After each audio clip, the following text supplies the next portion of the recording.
So hello, everybody. I'm Silvia Lefebvre. I'm the president of the Maruzza Foundation, which is devoted to palliative care for children. Welcome to all of you.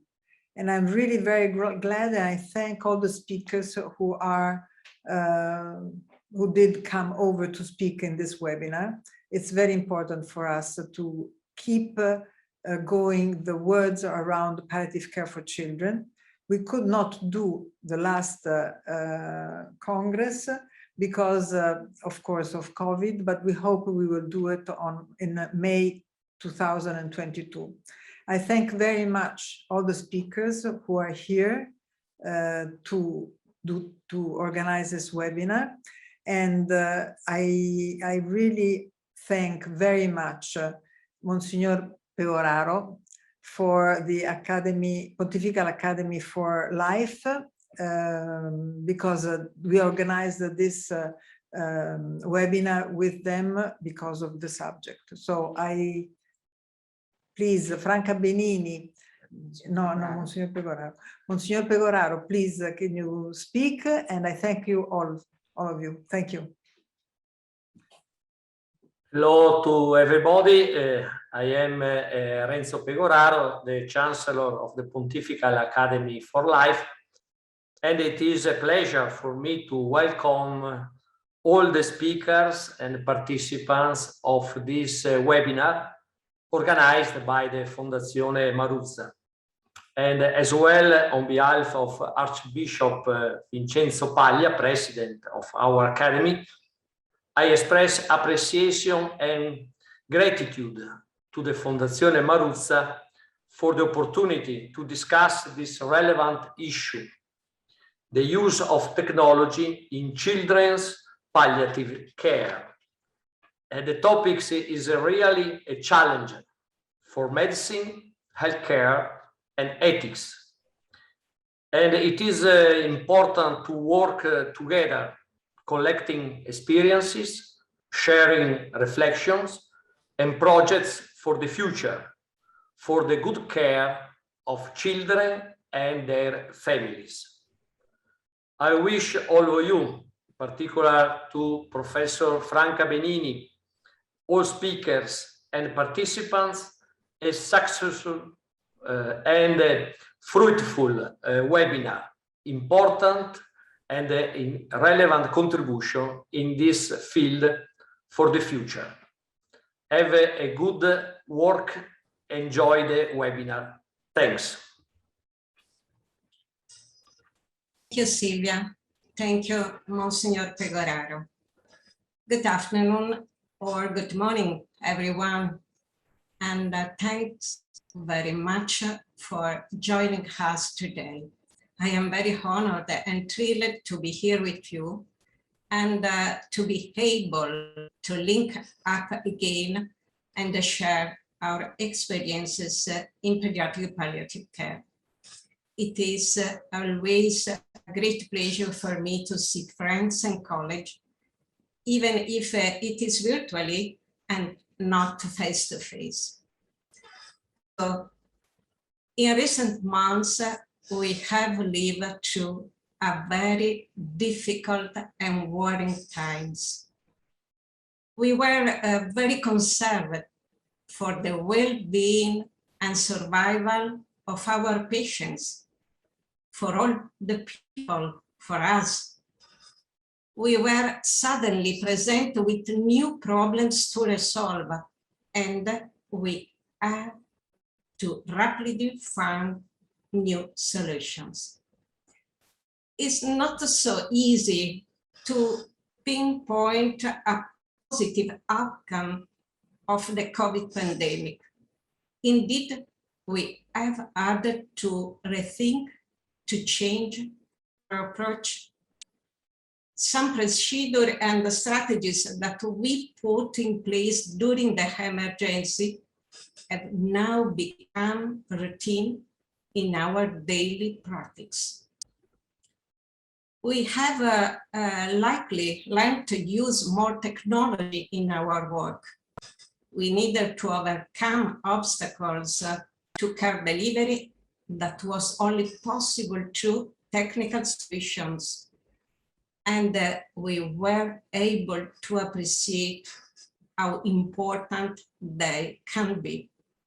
But we also had to ask ourselves questions. What type of technical solution are the best?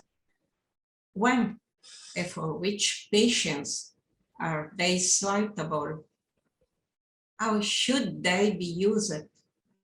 What are the risks and limitations? So, sharing these questions and discussing these topics is the goal of the webinar.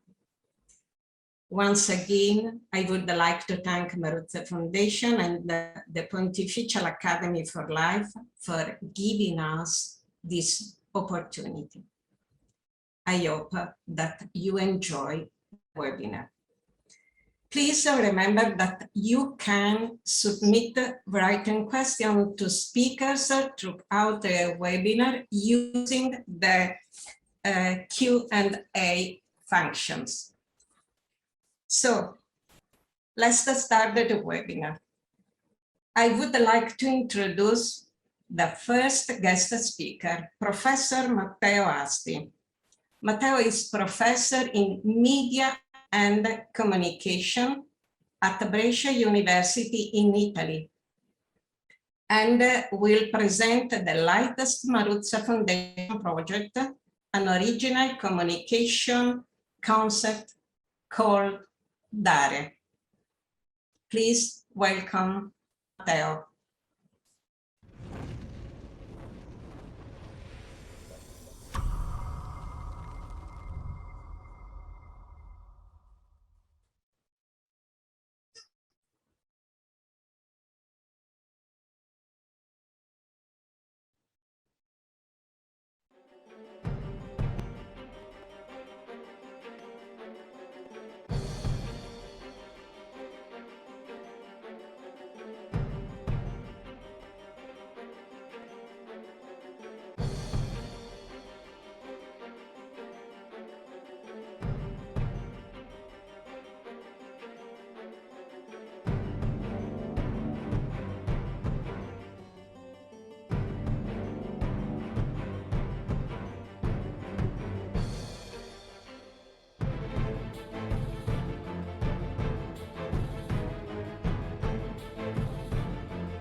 Hello. What we have seen is Dare, our mobile video game. But why? Talking about children's palliative care is not easy. Consequences are well known. Very often families do not resort to palliative care for their children, and too often young patients spend a lot of time in hospital. In this way, incurable minors do not assess the opportunities for development, play, experience of inclusion. This is why the Maruzza Foundation has launched a project in recent years for the construction and dissemination of an awareness program in secondary schools, which also makes use of the support of a video game produced specifically by the foundation to reach students and in general the community of online players in the +12 age group. There is a walking through mobile game based on a dual structure that alternates the real world presented through spatial motion comic movies and the dream world in its 3D entertainment part. This duality is also presented in the title, where the term dare in English, to dare, to have the courage to, takes on a different reading in Italian, dare, to give, to donate. In there, the player plays the role of a teenager hospitalized due to an accident. For the boy, his world is in pieces. He sees his life shattered, although this excludes him only for a few days from his normality. During the night in the hospital, a younger girl from the pediatric neurology department takes refuge in the boy's room to escape the night shift. The girl's mission is to reach the ground floor and get somewhere sweet in the vending machine. For the protagonist is the first of a series of choices that will lead him on a fantastic and metaphorical journey in which he will play the role of a young fantastic hero ready to face an unknown world and the different plot conflicts through the sensitivity and intellect. The game features different levels in which the character will have to confront an enemy, the avatar of prejudice. The topics addressed in the various levels correspond to the reaction in the real world to the disease: disorientation, indifference, disgust, fear. But why a video game for such a serious problem? Because video games are a very serious thing. But let's go step by step. First step, video games are widespread. Video games are a ubiquitous part of almost all children's and adolescent lives, with 90% playing for at least 1 hour per day in the United States, and 50% of Italians between 16 and 64 have played a video game at least once in the last year. Certainly, the vast majority of research on the effects of gaming has been on its negative impact, but we must consider also the benefits of playing these games. Second step, video games are good in health and education. The medical field has picked up on these positive effects and become increasingly interested in gamifying medical intervention. Researchers and practitioners have begun to harness the power of video games to motivate patients and to improve their health outcomes. The promise of video games has also made a great stir in the field of education. A meta-analysis concludes that games can make important advances in the educational reform necessary to deal with the learning challenges of the next century. Third step, we can learn life with video games. Doris Rush identifies 3 expressive devices in games: procedurality, fictional alignment, and experiential metaphor. Procedurality is the language by which gameplay becomes structured. Fictional alignment combines game structures with fictional themes to convey emotions.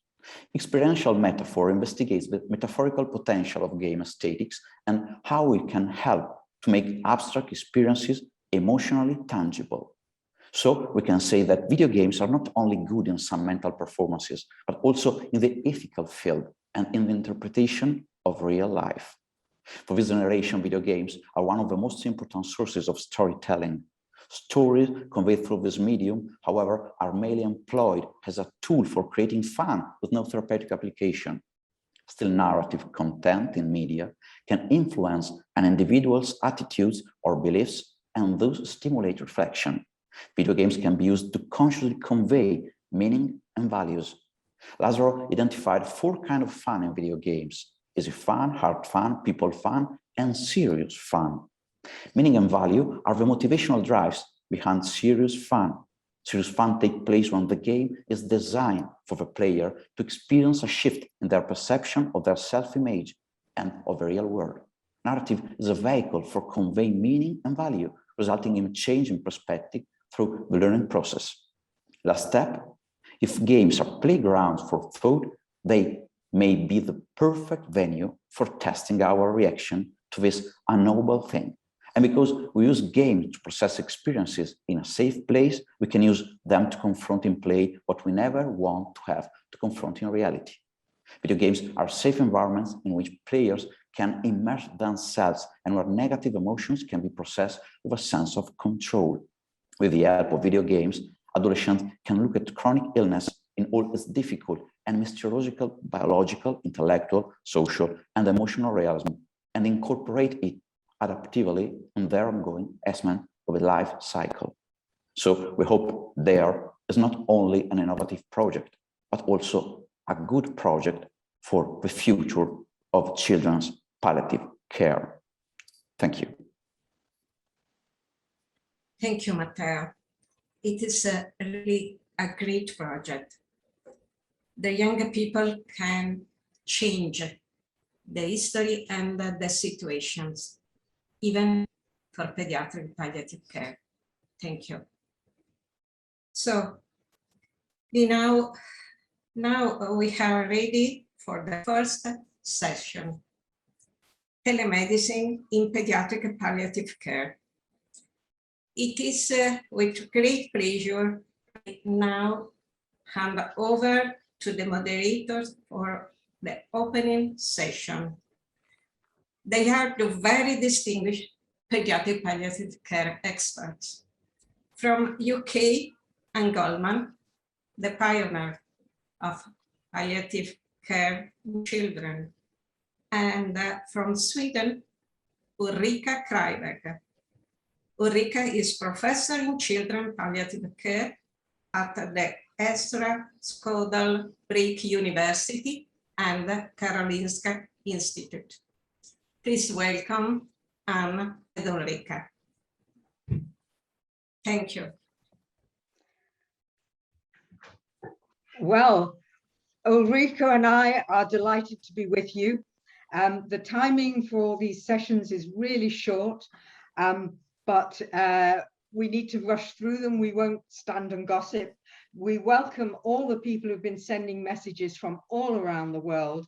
And it is perhaps the magic and wonder of modern technology that all of us can be at least together.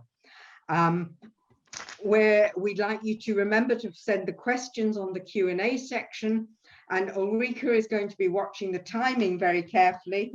I will, I promise. I will give everyone a hands up after 10 minutes to wrap up. And we're letting the speakers introduce themselves one after the other. But our first speaker I'll introduce is Joan Marsden, and she'll tell you a little bit about herself. Joan. Hello, everybody. I hope you can hear me. And I Yes. just want to get my Yeah, we can. screen up. Can you all see that as well? My name is Joan Marsden. I'm here from South Africa, and I've been working in the field of children's palliative care and hospice care for the past 32 years. And in recent years have become really interested in what is happening to children in humanitarian crises. So thank you to my dear friends at the Maritza Foundation and to the Pontifical Academy for Life for allowing me to speak today about these children. So what do we know about children in humanitarian crises? We know there are a lot of them. We know that across the world, 1 in every 33 persons is living in a humanitarian crisis, and of them, 75% are women and children. And we also know that half of the 26.5 million refugees are under the age of 18. So while we don't know how many children need palliative care, we can estimate that there are a lot. And we have done some work in different settings to find out how many children there are. But humanitarian crises are becoming more common. We are seeing them everywhere, the floods in Kerala at the moment, the volcanic eruptions in La Palma, and the wars, the ongoing wars and disruption across the world. And what we see in humanitarian crises is that technology is hugely important, that every large UN agency has a department that is looking at technological innovation and development. Children's palliative care, well, I try to describe it as like if a rugby field is the technology, there's like a little ping pong ball that is children's palliative care. And so when we're looking at children's palliative care and technology, there is a huge field for development and innovation. And it's a great challenge to us as children's palliative care practitioners to make sure that these children, the most vulnerable of the vulnerable, receive the palliative care that they deserve. And because palliative care and humanitarianism meet in the relief of suffering, the aim of using technology in humanitarian settings is to ensure that these children have the best relief of the suffering that is possible, but not only working by ourselves. The only way that we can reach these children is through the integration of palliative care into the humanitarian health response, the modeling of technology and the use of technology in the humanitarian response, and remembering that there are so many barriers and there's so many difficulties that we have to overcome. The fortunate thing is that even though in the beginning with an acute crisis, communication tends to break down, is that some of the first things that are done are just set up centers and hotspots so that communication can continue. And so the critical issues that we see in reaching children with palliative care in humanitarian settings are, first of all, access. Access, whether it's from an acute crisis or even in refugee camps in the longer term settings, can often be very difficult. Communication, which is absolutely core to palliative care and to maintaining services in humanitarian settings. And how do we get children's palliative care? We're not enough professionals in the world to provide it, even in stable countries and stable settings. How do we get children's palliative care? It has to be through the use of technology, through telemedicine, through using all these various technological interventions that are available, the drones to take medication and to do mapping and assessments, the 3D printers to provide prostheses for children in these settings, the use of simple WhatsApp and Zoom and telemedicine is just absolutely important.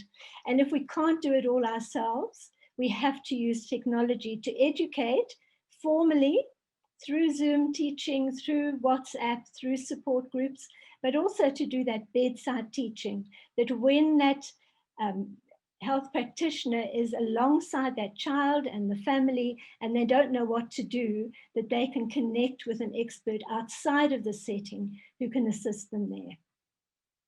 And one of the basics that we start with in humanitarian areas is triage. Something we can learn from the humanitarian health people is that we need to learn how to triage and to do it quickly.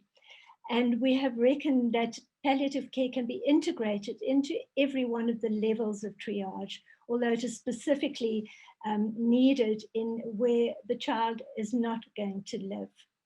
And one of the things that we can do is to use simple these virtual glasses where an ordinary health worker, a community health worker in the setting can show an expert outside of the setting the situation, the symptoms, how the child looks, the interactions, and that data can then be processed and advice given on the spot.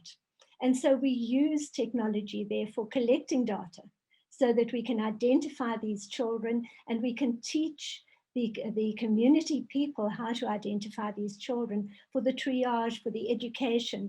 And it's used greatly in mental health support. And when we're doing this in children's palliative care, we work very closely with UNICEF and the mental health services that they provide.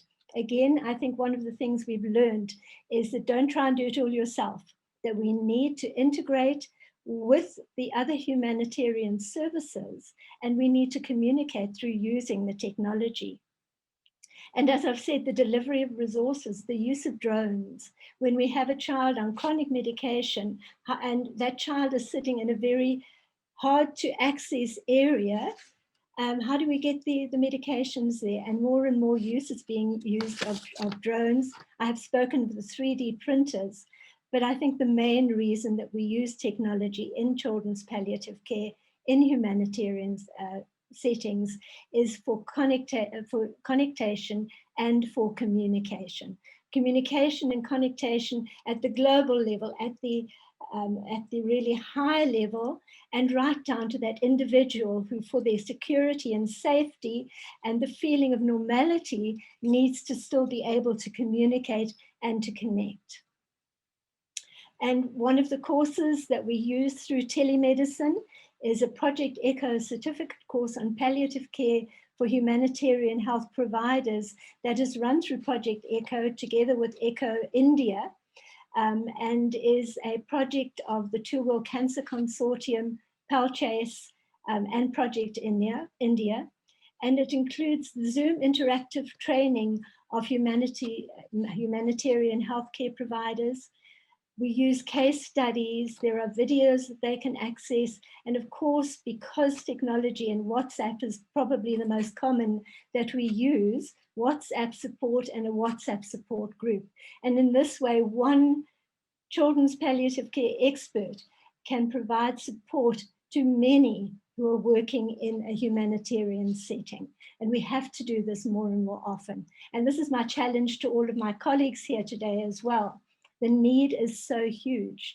What can each one of us do to reach out and assist our colleagues and our communities working in these really vulnerable and fragile settings, often in low and middle income countries, in fact, mostly in low and middle income countries, where health systems are already fragile, where economies are at breaking point, and where politics is often as fragile as the health system, and those war zones as well. We can do it if we reach out like that.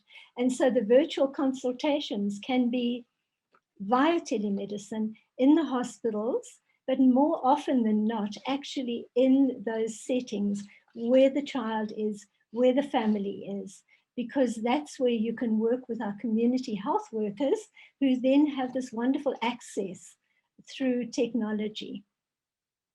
But I think the most important reason that we want to use technology in humanitarian crises to reach these children who have palliative care needs is, as Andrew Lake said, and I think this to me is the most beautiful quote, and it's what we want to do in palliative care. It's to give children the simple miracle of an ordinary life. So whether it is by providing through a 3D printer a prosthesis so that they can carry on playing and being normal children and interacting, or going into a virtual world, as Matteo so wonderfully explained, which can do so much for children, and you just have to look at the smile on the face, or whether it is giving them something that makes them feel connected to the life that they have left. Technology permeates through all that we do in humanitarian settings. And so if we want to do as... Joan, it's time. Thank you. If we want to reach every child in humanitarian settings, technology is one of the major tools that we have to use. So thank you very much.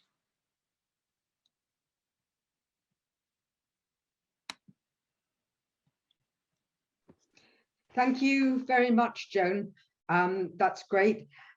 We've just heard from the people organizing that we need to skip one of our speakers who hasn't managed to connect up yet.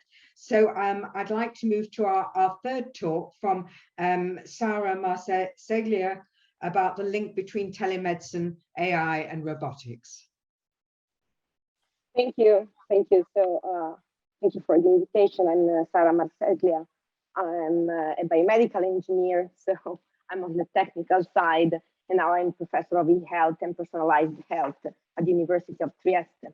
So let me first thank for the opportunity to join this discussion, bringing some hints on the possible use of other technologies that are linked to telemedicine, that are artificial intelligence and robotics, so that they can interact with telemedicine to provide better care. Unfortunately, I'm an engineer, so I start from definitions.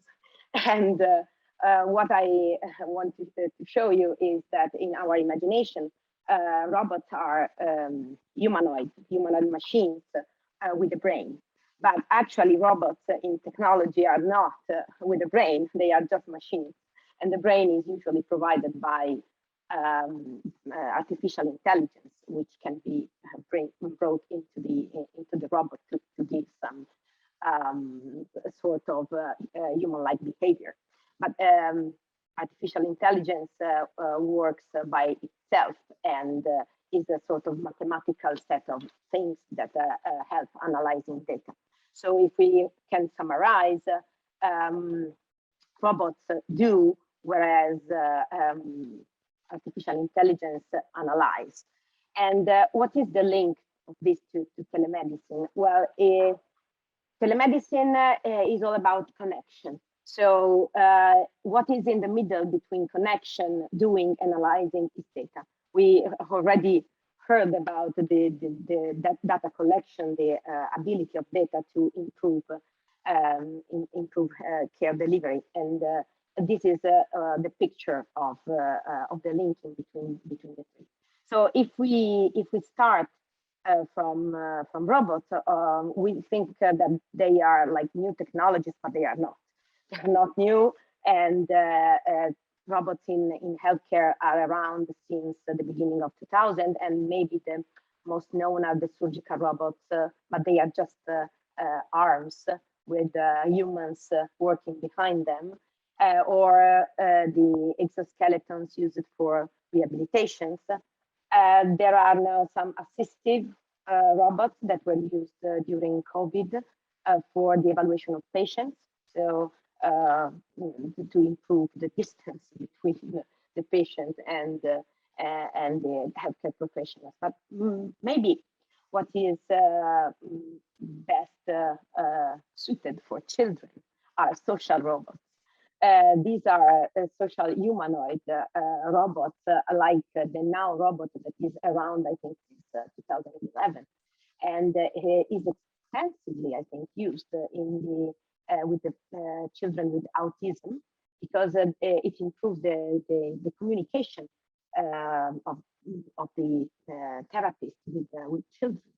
And it was applied also in supporting children with cancers to manage stress, depression, anger. They were used to support the psychologists.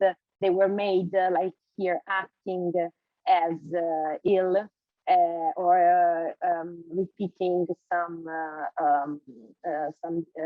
conversations with children and guided by psychologists. And this was successfully used.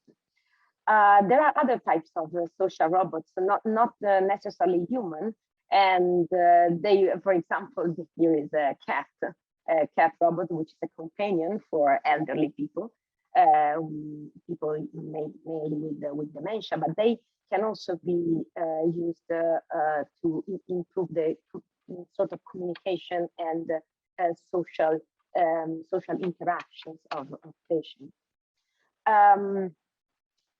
These experiences, by the way, brought also to the consideration that robots can be successfully used in education.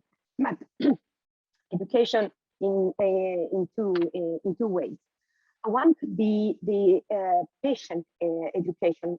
If we can improve the communication and the engagement, also we have seen before the gaming, and having a robot, a human-like robot or a tool-like robot, also for a child is engaging. And this could improve the communication and also the possibility to deliver also some educational content. But also there are experiences or mainly ideas to the possibility of using humanoid robots to improve simulations for the education of healthcare professionals and not only for children. So this could be another possibility. On the other side, we have artificial intelligence, and as I think we all know, data is changing our world, but also artificial intelligence that deals with data is changing healthcare. And as you can see in the nice picture there, There are a lot of companies, startups mainly, that are working in different areas of healthcare, trying to use data and artificial intelligence to improve care delivery and patient care in general. So far, what it has been used are some, we call them machine learning techniques, which are advanced analytics tools, as well as natural language processing tools that are tools from artificial intelligence that allow the understanding of natural language, so they do not need to deal with data, but they can make conversations with patients, and also they can read written papers or written materials. And they were used mostly in palliative care to predict survivors, so to extract information able to make predictions on the possibility to survive or the need of additional care, and to identify goals of care. And also there are several experiences in using the analysis by machine learning techniques to understand deviations from best practices and recommendations. So this is what there is around. Can we imagine some interactions emerging? Probably yes, because as we have already said, if we make an intersection between robotics and artificial intelligence, we have autonomous robots that can act and have social interactions. But if we add the connection of medicine, we can have a connection with, for example, a remote professional that can drive the robot, not being only autonomous, or we can provide remote support. This could be a new scenario that we can imagine also in the situations that we have heard about in the last talk. Of course, these are all benefits, but we have to take in mind the downsides, because these technologies have several limitations. I've summarized some of them here, but there are a lot. And they are not only technical, because if we think about a robot, okay, the battery runs out. So what do we do if the battery runs out? We have to instruct patients or families, if they have the robot at home, how to manage it. And also, if they are robots, they have maybe limited manipulation skills, or they are still costly. They are less expensive right now. So maybe they will decrease in the future, but maybe not. But I think that the ethical limitations are most important. For example, trust, acceptance. So how do we trust on these type of interventions that are based on, for example, mechanical or autonomous machines? This is important, but also the access to technology. We have seen before with the use, for example, of WhatsApp. WhatsApp is a very good example because everybody has WhatsApp. If we imagine another type of interventions requiring other technologies, that may be not accessed by everybody. So this is an ethical issue. And also there is the point of responsibility. Sarah, it's time to wrap up. Yeah, I'm at the conclusions. So just to go to conclusions, there is still limited evidence of using robotics and artificial intelligence in palliative care in general and in children's palliative care. But I think that there is a lot of room to design interventions. But what we need is to have multidisciplinary teams like the panel that is today here to ensure that all the limitations and not only the technical things are addressed to have reliable and beneficial interventions. So thank you. Thank you very much.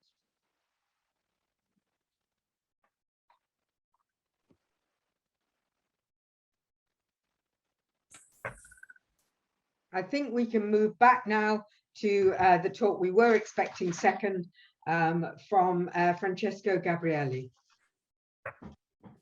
Thank you. Thank you so much. I'm very happy to be in this event, and let me share my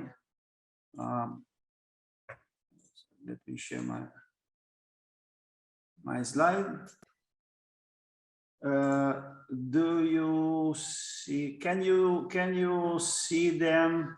Can you see them correctly? Okay, thank you. The title for me is Telemedicine and COVID-19. It's not so easy to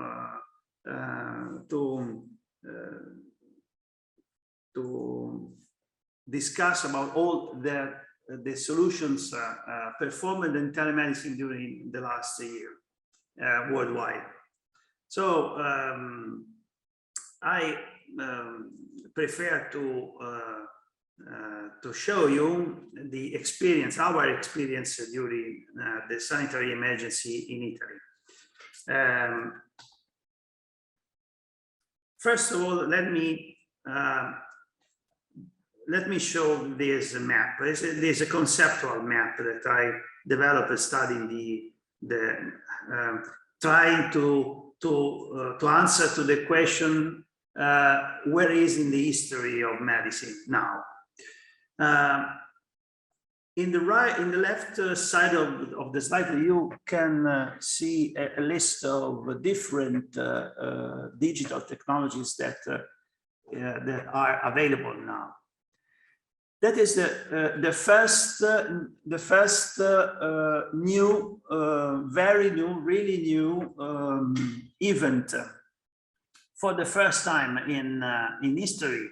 In the last years, we have the availability of these digital technologies. It's the first time in history, in the human history, and in the medicine history too. So we have to start to understand how to use these new technologies. Then there is another special event never happened before. These digital technologies are the only technologies that have a special natural property.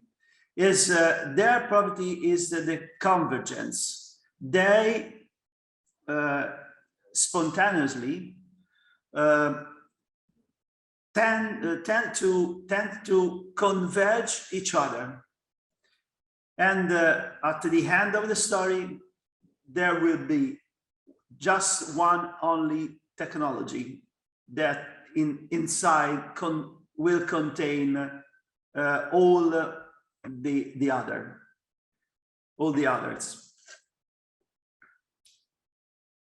Also, this is the first time that happens in the history of human. This characteristics is completely new, and completely new for medicine.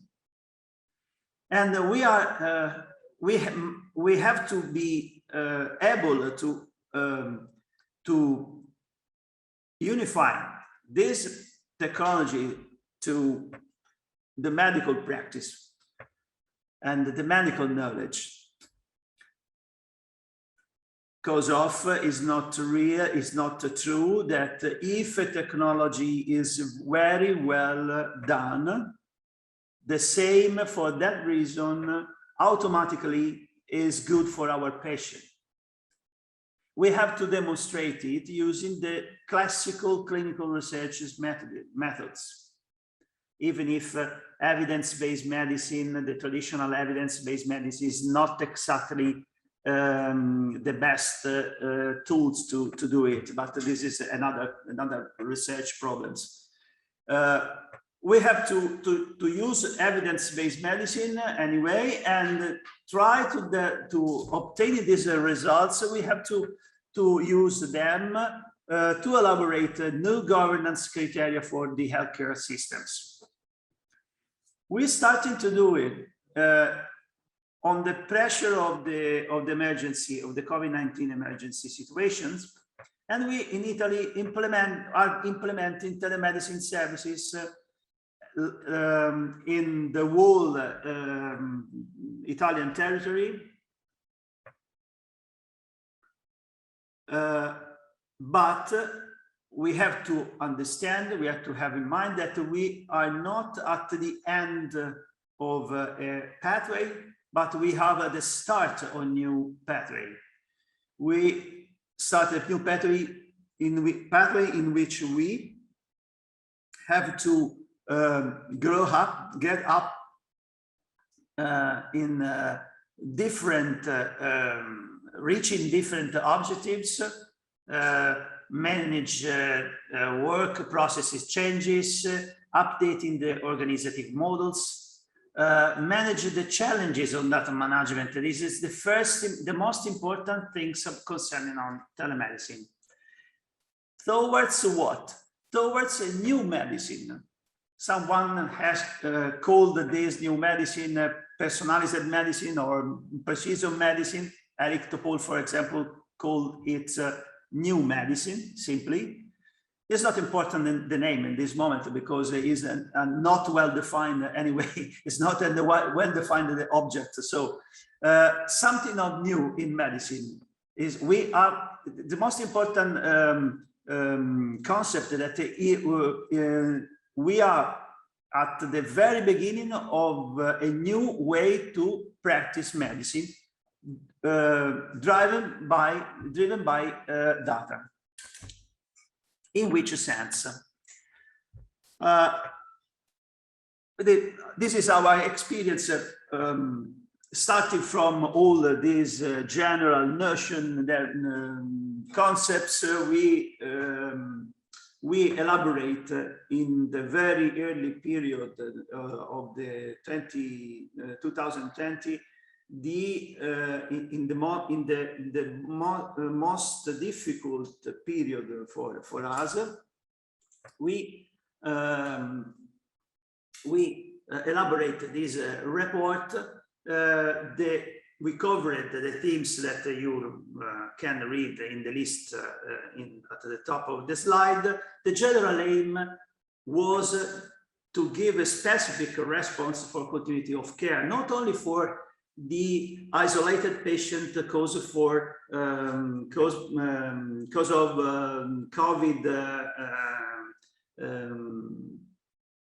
COVID-19, but also for a person with chronicity, with rare diseases, with disability and frailty.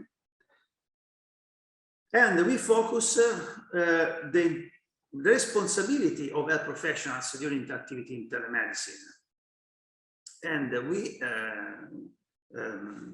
give this sentence, that was very important for our legislation, for our rules. All the legislative and ethical rules of the health professions, as well as the bioethical guidelines, must be applied exactly to telemedicine activities. That means that telemedicine is medicine. There's a sentence is not so obvious, especially compared with the enormous updating processes in the digital healthcare, with new solutions, with new software products and devices also. We try to organize these coordination services with 4 different type of telemedicine services. It is a scheme. It is a design, flexible design. It is possible to use it as a whole or in part only. We described also in each type of service how to conduct how to perform the services to, for example, to respiratory rate, how many times a day, in which way, in which patients, for what reason, the limits and so on. And we describe also May I ask you to wrap up? It's time. It's time, okay, no. We stress the importance of the organization of the back office. Then the other report is 60 dedicated to the pediatric patients. In order to understand better what is the definition, the basis of operation, and to explain to the professionals how to perform them and what are the limits of their activities or their activities. And the time is over, and so let me simply indicate that this an evolution in Italy in new rules. We are working on that, on all these documents that will become rules in Italy,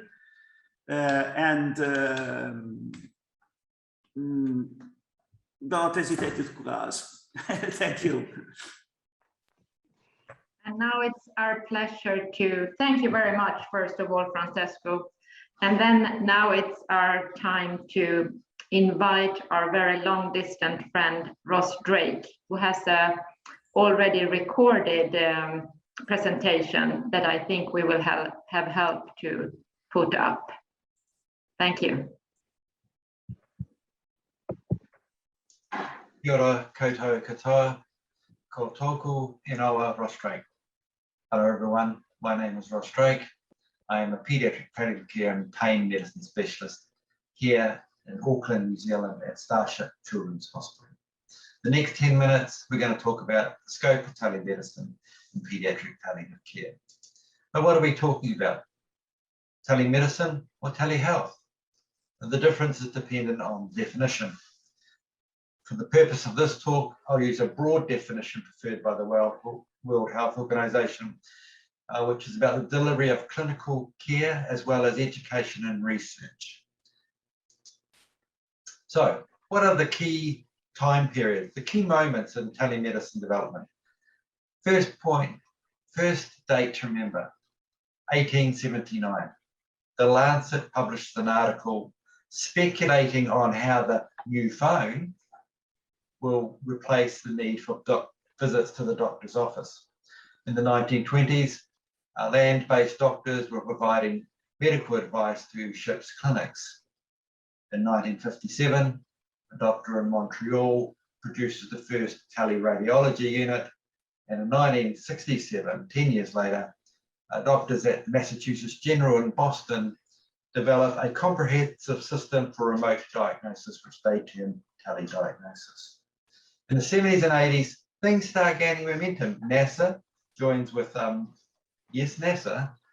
medical groups to develop mobile units to rural reservations, connecting doctors at First Nations health service hospitals. The payer for NASA's insights on how to provide medical attention to astronauts in space. Yeah, it makes sense now. Things really kick off in the 90s. It's a game changer. It's the internet. Access and affordability increase and improves as technology improves and advances. However, telemedicine remains relatively underutilized, except for pockets of enthusiastic adoption. One of these pockets is in Queensland with the paediatric service, which is a vast distances to cover. And they start publishing articles on telemedicine in palliative care for children in 2004. This and other groups published convincing data showing it's feasible and acceptable, often the acceptability more to consumers than healthcare professionals. Satisfaction is reasonably good for everyone concerned who are involved. And it's particularly satisfactory for families that are isolated by geography or disability. So what are the challenges? And the challenges are there. Early on, there's the human factors. clinicians identified as gatekeepers to services, and barriers to use being related to healthcare culture, health systems cultures. Telemedicine is viewed, particularly in palliative care, as being too impersonal and lacking in the human touch to carry the ethos and the values of providing comforting care that is palliative care. And caution is also advised that it could increase costs and workload if it's used to supplement rather than replace visits. The inherent difficulties of communicating with culturally and linguistically diverse populations or those who are socioeconomically deprived can't be resolved just by telemedicine, and rather could be compounded because of the lack of access to the technology. However, this can be mitigated, particularly with the use of interpreters and cultural workers during course. There's also those moments of pleasant surprise when you find out that migrant families are more familiar with technology because they're regularly using it to communicate with family overseas. There's also the potential for telemedicine-related contacts to be hampered by families having low literacy skills, whether that be general or health literacy. And there's always clinicians who are not immune from low information communication technology literacy. However, regardless of your technological literacy skills, there's always new and unique ways of throwing up challenges and problems that can't be troubleshot during the call. Amongst this is the numerous number of platforms that now exist and don't talk to each other, even across hospital settings. And there always seems to be a new app to download. However, the challenges literally disappeared overnight. Telemedicine use surged in response to the pandemic that is COVID-19. I distinctly remember moving along with the rest of the hospital from an occasional telemedicine communication pre-pandemic to doing this as a primary means of contact, all in the space of 2 to 3 weeks, with the previously mentioned legal, ethical, and technological considerations disappearing. Maybe they were papered over, they still exist in some form, but they have or truly been dealt with, but they disappeared. I'm telling stat of this experience of moving quickly to telemedicine is in the US health system, where 1% of telehealth contact, 1% of contacts with telehealth pre-pandemic, and that moved between 50 and 80% at the height of the pandemic in 2020. It occurs to me one of the true rate limiting steps for telemedicine is internet penetration. And you can see from this map in front of you from 1920 that low resource countries, those which are represented here in purple, orange, yellow, and red, are low internet penetration, less than 50%. And the high resource countries are those coloured in blue, and they have high penetration rates. The one exception is the US, which has under 80% penetration of internet, and there is data suggesting that there are areas in the States that are declining in access to internet. So, telemedicine is successful and sustainable.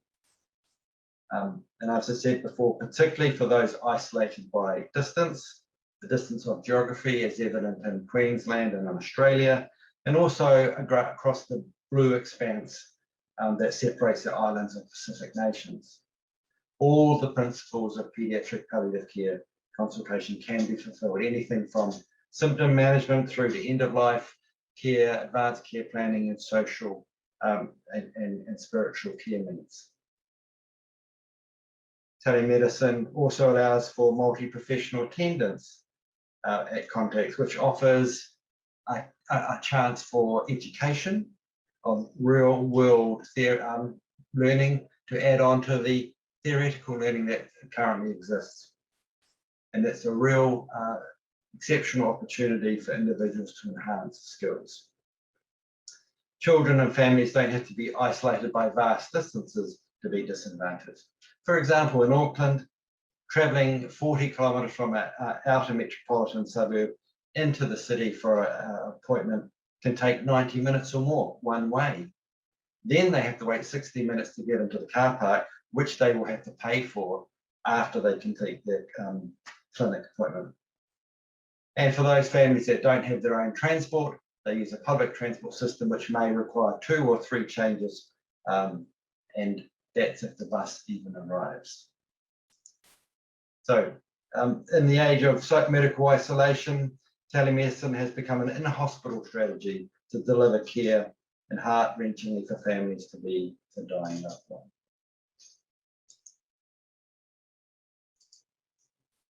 Finally, the economic benefits are pretty convincing. The cost of 1,499 subspecialty pediatric telemedicine contacts were compared to families travelling or health care professionals travelling to the appointment at a cost saving of $600,000. That was in Queensland.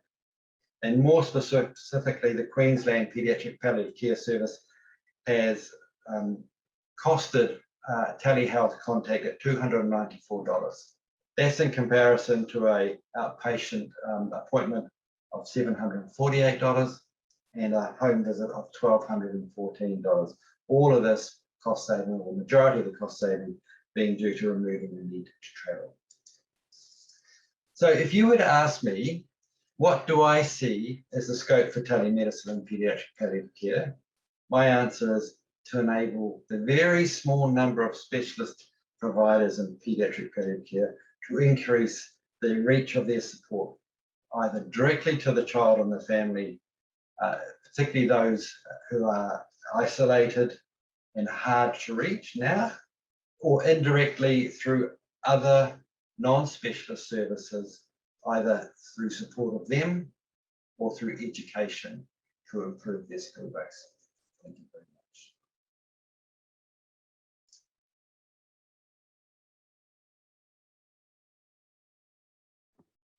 Thank you. That brings our first session to an end. We don't actually have any questions at the moment. I have to say, I've certainly learned a lot. I thank all the speakers for the information they've given us, their clarity in expressing it about these really very new technologies, and they certainly will make us think about the potential for all of them for the future. Ross is not with us because it's 3 o'clock in the morning there, but he said he might join us at the very end of the session if he wakes up in time. And rather than invent questions specially, I think we should move on to the next session, which Stefan and Julie are going to be moderating. Thank you, all speakers. Good morning from San Francisco. Good afternoon, good evening in your time zones, and thank you very much, Anne, for handing this over. My partner in crime, Julie Hauer, and myself are absolutely delighted to host the next session. And we really are going to talk about clinical experiences, and we're looking forward to our next 3 speakers. And with no further ado, I would like Juan Ignacio Munoz to introduce himself, please. Good afternoon from Spain. I share my screen.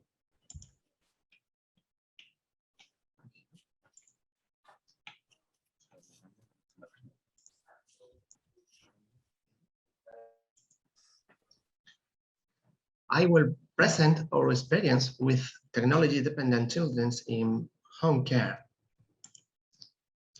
Well, in recent decades, advances in pediatric medicine have led to increased survival of chronic technology-dependent children, of which the most complex are the ventilator-dependent. These patients can represent up to 20–30% of pediatric intensive care unit patients. This fact has serious consequences for the patient, the family, and the health system. And although home care improves their quality of life, the morbidity and mortality rates could be higher. For this reason, in 2007, we started the use of information and communication technology to create our pediatric intensive home assistance unit.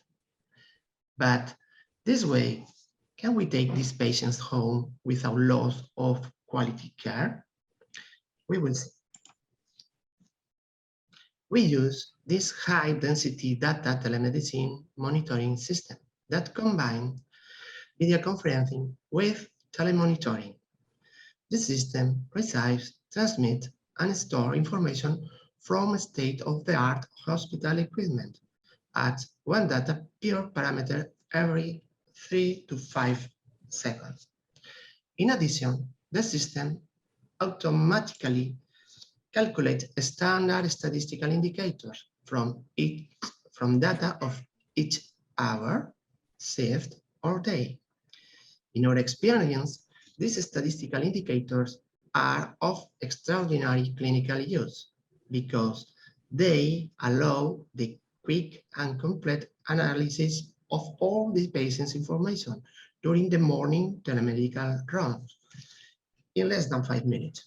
Let's take a look. As you can see in the columns, we have the hours, and in the rows we have the parameters. In this case, heart rate, oxygen saturation, respiratory rate, and end-tidal CO2. And for each of them, we can see the maximum, mode, minimum, and standard deviation. This last parameter is very important, and currently we know what's the normal range of each of them. For example, the normal value of the standard deviation of oxygen saturation, you can see this, is 0 or 1, no more.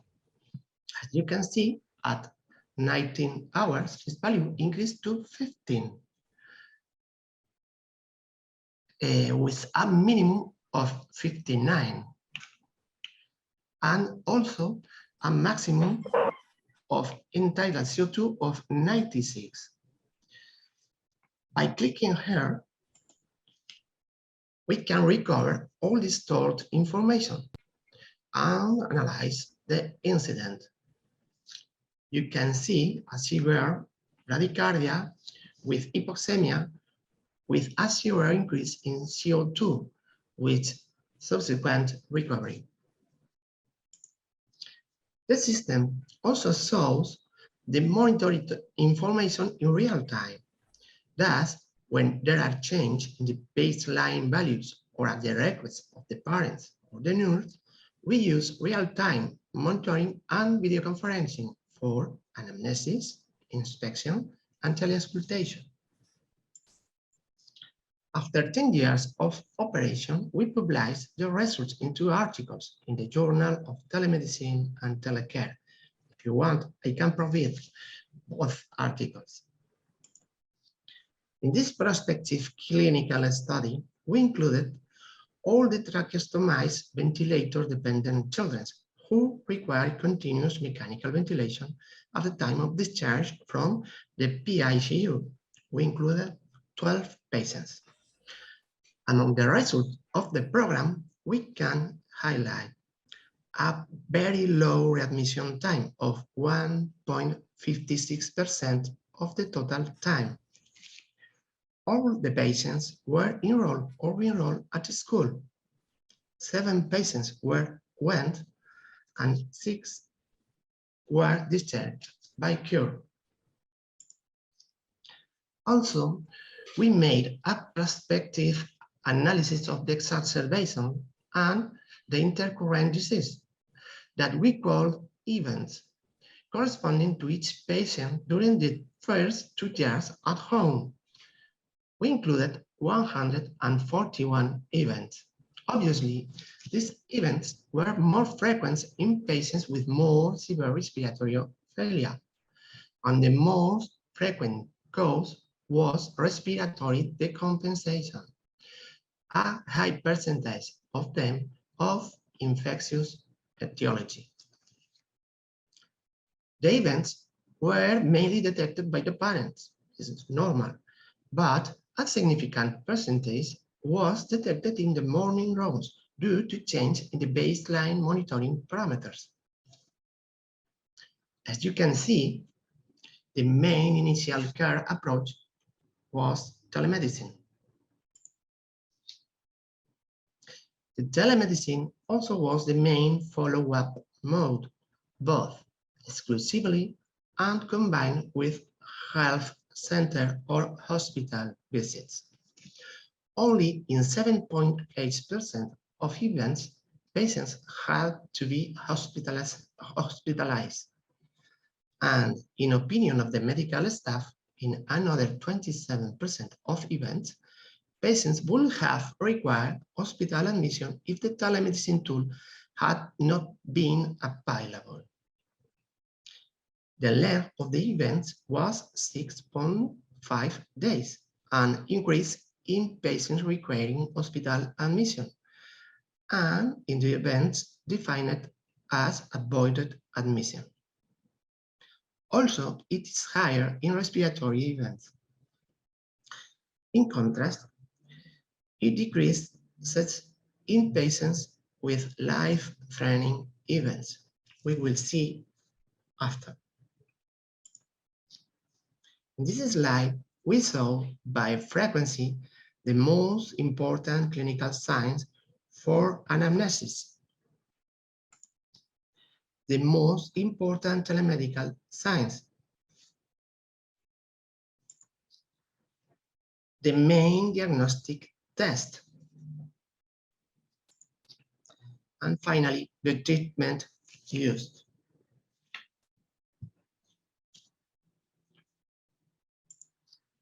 In our study, we collect 13 life-threatening events.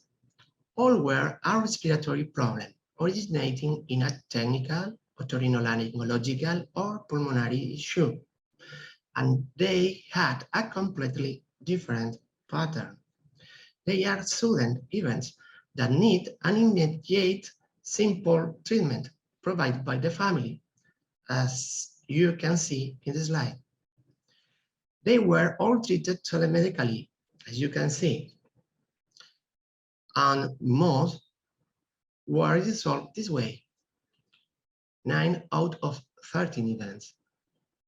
4 patients required medicalized transfers to hospital that were activated from the PICU, and finally 3 were admitted in the hospital. The question is this life-threatening event evolution related with early detection and treatment of respiratory decompensation through telemedicine?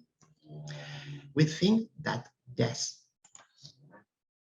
Our main conclusions are: events are frequent in these patients, and so continuous home care must be warranted before discharge from hospital. The most important cause of events was respiratory decompensation, and the high percentage of events detected, treated, and followed up by telemedicine show it to be highly useful. Thank you very much for your attention. Thank you, Juan. Thank you so much, Juan, with this amazing information from Spain about how you followed those patients home. And we are now going to back to Italy, to the University of Padua, if I'm not mistaken. And may I ask Anna Zanin, I hope I pronounce your name right. Yeah, thank you. Speak next. Yeah, good afternoon, everyone. I am Anna Zanin, a pediatrician working at the palliative care and pain service in Padua, in Italy. And first of all, I wanted to thank Maruzza Foundation for this kind of invitation. I'm going to give you an overview on the true potential that virtual and augmented reality have at the service of the healthcare team. We are going first to define VR and AR and how they work and which are the most common application of these tools in the pediatric field, pushing us forward to the pediatric palliative care and the future perspectives. Virtual reality is a computer technology that creates an artificial three-dimensional simulated environment. And the system usually includes a head-mounted display and goggles, a computer screen and sensor that track users' head movements and hands movements. This creates the illusion of moving around in a virtual space, and the technology places really the patient into a virtual world. You could think to AR as a VR with one foot in the real world, in the sense that augmented reality simulates often artificial object in the real environment. These technologies in the last 5 years became more and more flexible, immersive, affordable, and also portable. And this is the reason why are increasing a lot also the application in the medical fields. Several reports suggest that VR may reduce pain and anxiety among those using it. And the question is how? We can summarize here the principal action. VR interventions that actively distract by engaging the cognitive resources offer high sensory stimulation and led to a positive effect. So active distraction, cognitive control, and relaxation can reduce the neurological resources available, for example, for processing pain. Moreover, another important aspect that is offered by this technology is that there is the possibility, for example, for a patient to be connected with the peers and family that are, for example, in another place. As for example, in some operating room is done connecting the patient that is inside the operating room with their family that is outside, in order, of course, to decrease anxiety and to deliver a more enjoyable experience to the child. The neuromatrix theory of pain suggests that pain is a multidimensional experience that produce characteristic neurosignature patterns of nerve impulses generated by a widely neuronal network in the brain. And some recent study demonstrated that the use of VR, for example, in the emergency department, can significantly reduce anxiety and anger in adult patients. So the question we have for pediatrician is if it's the same in pediatrics, of course. And actually, yes, it seems that VR is effective also in pediatrics. Here in this picture, for example, you can see one of our nurses of the non-operating room applying a device for virtual reality to a teenager. She underwent arthrocentesis, and this virtual reality device was placed before she was entering in the non-operating room. And actually, this kind of program that also our institution has and is at the very beginning, but it's developing very well, is giving fun to patients, is able to deliver a better experience for the patients, the family, and actually also for the healthcare team. Most of the literature in pediatrics is really focusing on procedural and chronic pain, and especially several RCTs are reported targeting, for example, burn pain, venipuncture, and in general, preoperative anxiety. The problem is that in pediatrics, we don't have many open label or not blinded RCTs. Several technical issues are reported, small samples are reported, and not multicentric study and the low evidence of effectiveness without a categorization by age is often one of the problem in conducting this kind of researches. But VR is not only for procedural pain, while emergency context that is much less explored side, but also passive scenario can be helpful in different settings. And this suggested that, for example, virtual reality can be applied also in management of pain, for example, during chemotherapy in cancer patients, or chronic pain, or other medical conditions. And it seems that they may provide lasting benefits even afterward, when a patient is not using VR anymore. I also tried to give a look to the adult palliative care. The literature on adult palliative care is much focused on end of life, of course, and it's pretty well known, the feasibility of VR program in hospice settings, with positive outcomes referred to patients, specifically, because they report the capacity to reconnect with the previous sense of self, to have a sort of a respite through the capacity to be disconnected somehow from the current situation. I reported here a picture of a patient hosted in London and hospice when he had the possibility to have a sort of a virtual travel in a Venetian gondola, thanks to this virtual reality. And the experience of all the patients that underwent this intervention was absolutely very positive, but it's not still defining in the detail the possibility to provide symptoms relief and pain relief. So we know that the goals of pediatrics and adult palliative care are the same, but that the clinical delivery of pediatric palliative care is much more complex and different, actually, from the adult settings. And comparing our setting to the adult that is much more focused on end of life, we have several challenges to face with, because our patient can be, of course, in the hospital or in hospice, as the literature is telling us for other pediatric contexts or for adult palliative care, but they are often at home.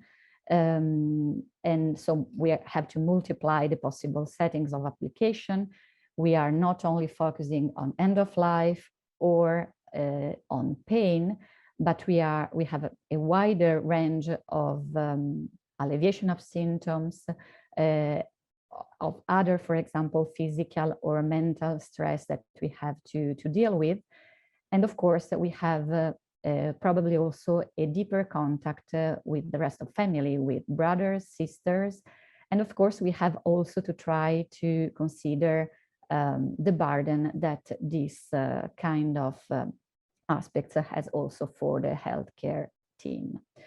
So in designing a project on virtual reality, we are trying to take into consideration all these arms. So trying to develop, of course, the possibility to contain acute and chronic pain, but also trying to deliver virtual reality to our patients in order to have, for example, passive experience of relief, and also trying to see if it's possible or not to apply this also to our team in order to give them the possibility to disconnect and having a mindfulness experience that can be helpful also in delivering the care to our patients. We know that palliative care has to face in designing this kind of intervention, and we know that there is not really very much in literature in pediatric palliative care dealing with virtual reality.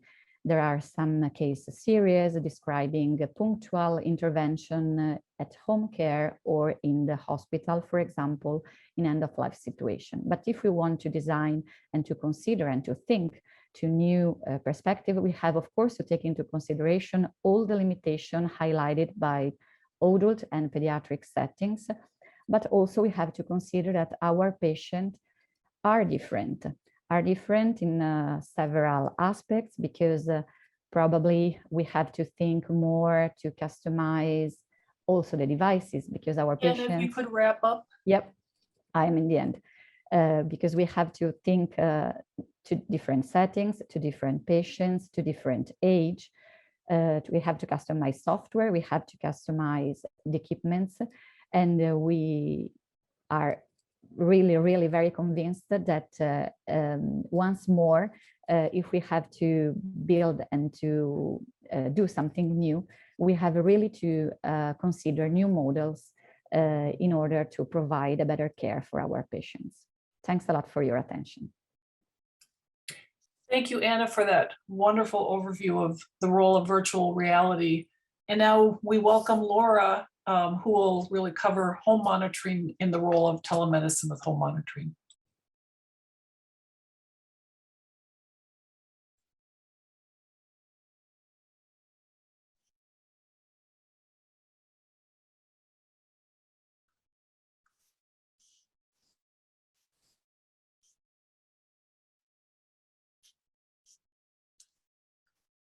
All right, well, good morning, everyone. And my name is Laurie Linder. I hold a joint appointment as an associate professor at the University of Utah and as a clinical nurse specialist at Primary Children's Hospital in Salt Lake City.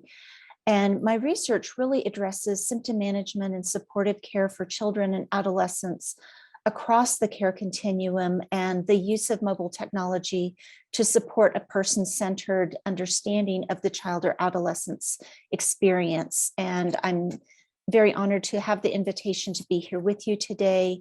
And I hope it's going to be okay that my focus is a little more on just showing how mHealth technology can be used to support symptom assessment for children while they're in the home setting. So I don't have any industry relationships to disclose. The funding, I did have some funding for the project that I'll be sharing with you. So I live in the United States of the, which is in the Intermountain West of the United States. This is just a couple pictures where I work at the College of Nursing and then at our Children's Hospital. So my work is really grounded in symptom management, and even though my work is really rooted in cancer care, there's relevance across of symptom assessment is really relevant across pediatric palliative care, regardless of the underlying condition. But we do know for children with cancer, they are experiencing multiple concurrent physical and psychological symptoms that can persist between treatments. And many of our children and families often see symptoms and the suffering associated with those symptoms as just something to be expected as part of the cancer experience. But we do know that symptoms interfere with the work of being a child and affect the child's quality of life, and that parents experience distress in witnessing their child experience unresolved symptoms.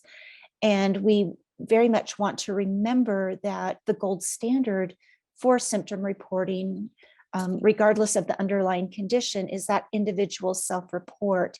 And part of my work is really empowering children to be able to provide that self-report. Structured approaches for symptom assessment in clinical settings and between clinical visits, particularly in the home setting, are lacking. So I'm going to introduce a couple of terms. First of all, person-generated health data, and then mobile health, or mHealth. And when we use the expression person-generated health data, or PGHD, it simply means that the health-related data are created, recorded, or gathered directly by the patient. And this has facilitated opportunities for children to generate their own health data as we've had more mobile technology being developed. Now, I've actually chosen tablet computers for my work, part because they are very familiar technology across socioeconomic groups here in the United States. They're easily used by young children whose fine motor skills are developing, and also by children who may have some neurosensory deficits as a result of their disease and its treatment. We've also found through literature that engaging children in the multisensory experience of using an app provides some time for reflection. It's going to facilitate their recall and hopefully provide a more comprehensive description of their experience. And another added benefit that a number of our children and parents have related across some of our work is that using a tablet computer-based app to share the child's experience avoids the need for the child to have to talk. And for many children, that expectation of having to respond verbally can be very intimidating. So being able to respond in a more safe way can help them feel safe. So this slide actually provides a few screenshots of the symptom assessment app that my team created. And I want to give credit to our therapeutic games and apps lab at the University of Utah, who provided the programming support. And I do want to point out that even though we co-developed our app with children with cancer, at the end of the day, it doesn't specifically name any disease or illness. And the symptoms that are included are ones that are common across multiple childhood chronic conditions and ones that are relevant in the palliative care setting as well. So our app features a customizable avatar, a home screen, an opportunity for children to tell about themselves, complete a daily symptom check-in, and the opportunity to localize symptoms. They also have the opportunity for some personal expression through writing in a diary, completing daily goals, and drawing pictures. So during our feasibility and acceptability trial, we enrolled 19 children who were receiving cancer treatment and their parents. We asked them to use the app for at least 5 days between clinical visits or inpatient admissions. So part of what we learned about children's symptoms, that all of our children, all 19, reported at least one day with one or more symptoms present. We also learned about the prevalence in this sample of children who were primarily in an ambulatory setting. And we found that being away from the hospital didn't mean the absence of symptoms. And additionally, just over 1/4 of children's reported symptoms were of moderate or greater severity, so suggesting that some type of intervention was likely warranted. We also gained insight into the location of symptoms, and our children most frequently located symptoms to the abdomen, the head, and the extremities. So then some of our future directions for this project and how we can really kind of bring this, the child's report into the clinical setting in a little more meaningful way. Thanks to St. Baldrick's Foundation, we are enhancing some of the user interface, expanding some of the content for the pain assessment features based on user, child, and parent feedback from our feasibility and acceptability trial. We'll then evaluate the perceived usefulness and subsequent utilization of children's reports to guide pain management. One of our long-range goals is to have the child's own report interface with his or her electronic health record, and efforts to link these person-generated health data collected through Elm Health devices into the electronic health record is actually a national goal in the United States. And the initial steps toward this goal mean supporting the interoperability of the data that we're collecting through M Health devices with EHR systems. So this slide illustrates a little bit of the work that we've done and how we mapped the terms within the app to internationally recognized standard terminology and their associated codes. So we first had to go through our app, what were all the clinical terms, and then map them. So just as an example, pain was identified as a symptom or a clinical condition. Severity then was the observation with its associated code, and then the value was also associated with the observation, and in our case it was a little, medium, or a lot. So this, I use this really just to illustrate some of the detail and background work that's required to move person-generated data where they can be used by the clinical team. So just quick in summary, we found that our children receiving cancer treatment were able to report symptoms between clinical visits using a child-centric symptom reporting app. Our children we also found that they do experience persistent symptoms that warrant attention from the clinical team between visits. Our current project is evaluating symptom outcomes and clinician responses to children's self-reported data during clinic visits. And then future directions include transmission of children's self-reported data to the clinical team to support the inclusion of children's self-reported data in their electronic health record. So these are a few citations, and I'm happy to share them with anyone who wants them about some of the work of developing our project. We have a couple more papers that we hope are on the brink of being accepted. And these are a few other sources. So thank you. Thank you, Lori. And I just have to share my immense gratitude to all three presenters that this gives me hope for such a smart role for technology in the hard work that we do. Very, very groovy. Also, big thanks to our speakers from Spain, Italy, and the United States, and really helping us to enhance the voices of those children we otherwise might not be able to hear. So with great pleasure, Julie and I have done our job, and we're very happy to hand it back to the amazing Franca Benini to introduce the third and last session of this amazing conference. Thank you, Stefan. Thank you, Julie. Thank you to everyone. Very interesting sessions. Lots of material for us to consider, many ideas to think about. So now we will move on the final section, and it is a really pleasure and an honor to present the moderators for the final section. From Memphis in USA, the Director of Hematology Oncology Fellowship Program at St. Jude Children's Hospital, Dr. Justin Becker. And from Rome, neonatologist and a great scientific advisor for the Maruzza Foundation, Professor Marcello Zalesi. Please welcome Justin, Marcello. Thank you. Thank you. Should we start, Franca? Yes, thank you.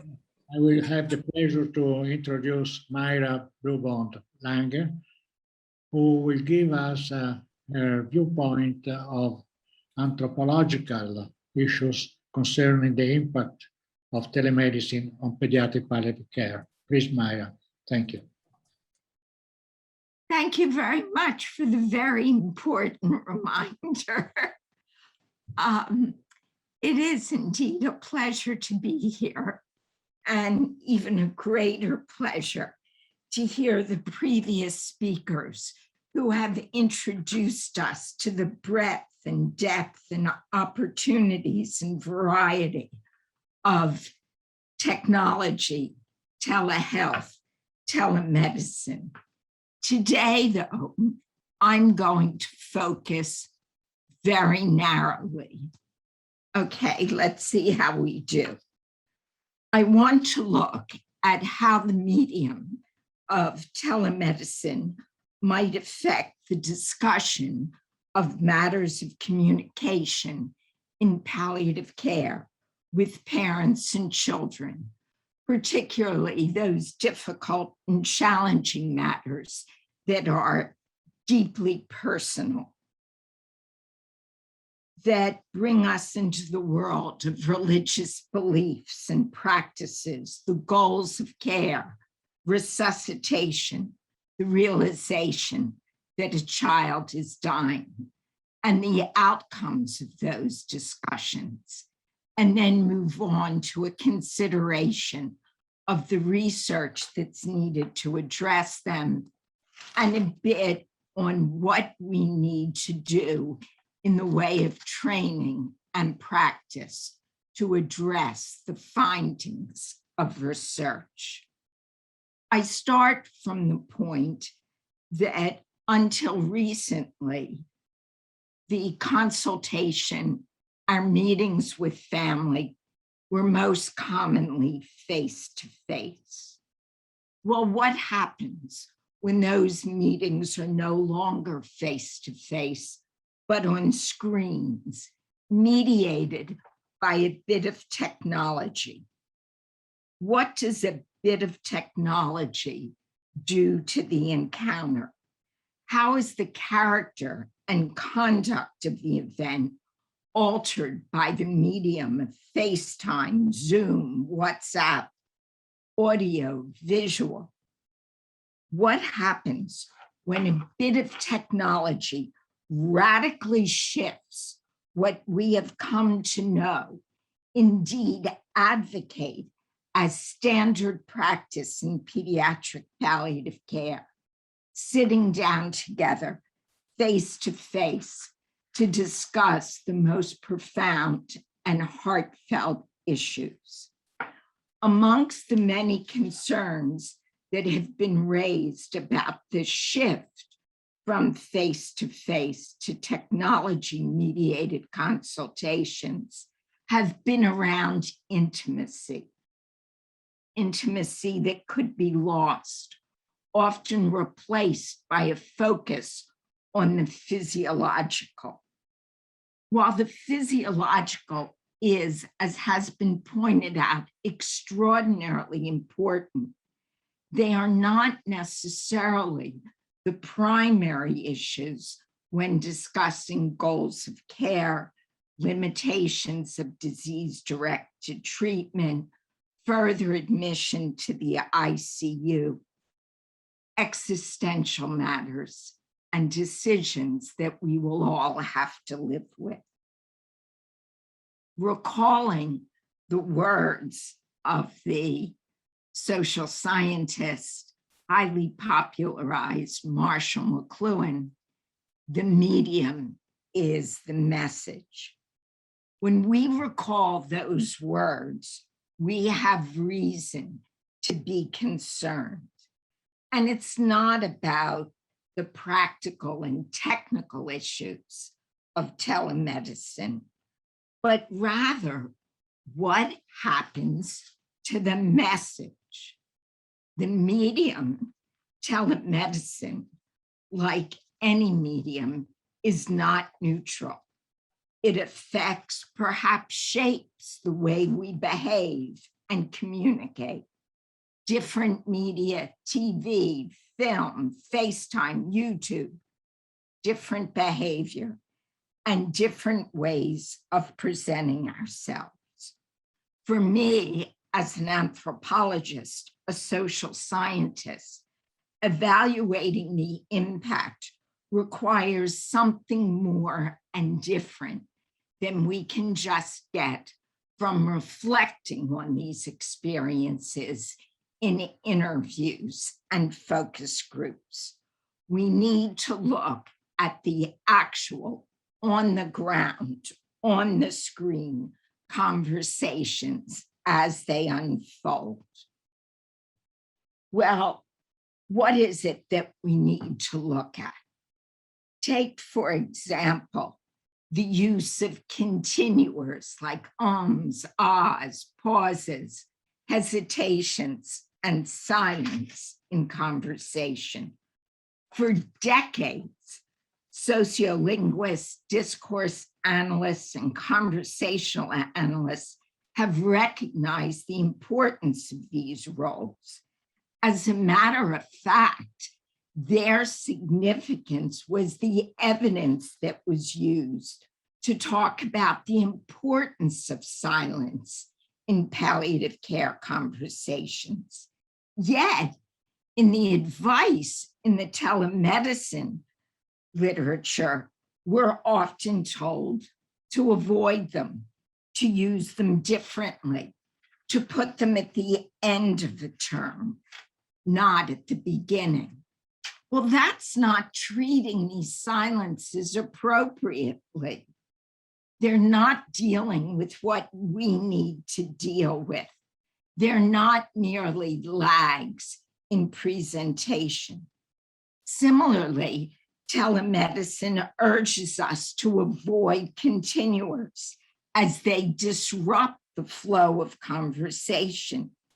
Yet, while they might disrupt the flow of conversation, perhaps with remarks about, oh, my internet's not working, that's not the help we need. In short, those of us working in palliative care find the need for silence, for continuers. As the conversational analyst Emanuel Schlegoff pointed out, silences are not nothing. Silences are not interruptions to the action. They are part of the interaction. Listeners do not simply wait suspended in silence. They respond to that silence. Moreover, studies by conversational analysts tell us that when treatment recommendations are made, hesitations, even for a second or less, are responded to by rephrasing, explaining, altering the proposal. Notably, such hesitation, such slow entry is taken by the listener as a sign of sensitivity. And let us not forget the need for silence just before a delicate issue.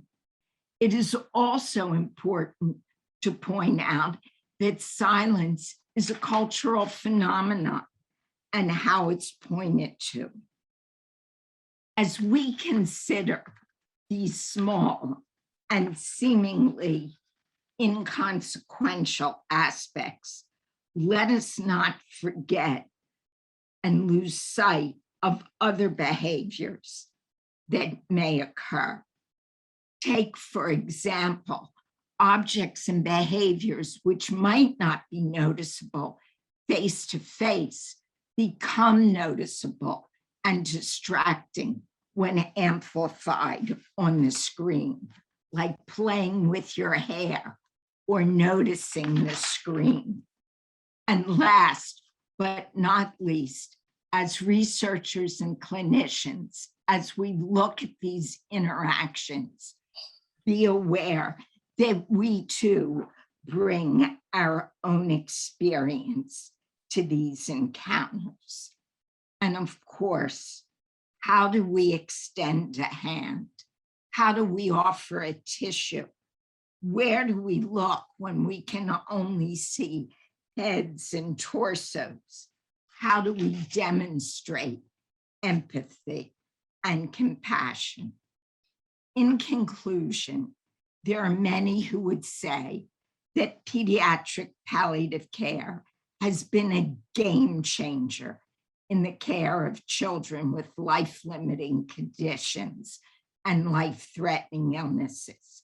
Study after study demonstrates the positive outcomes for children and parents, not to mention the changing landscape of palliative care.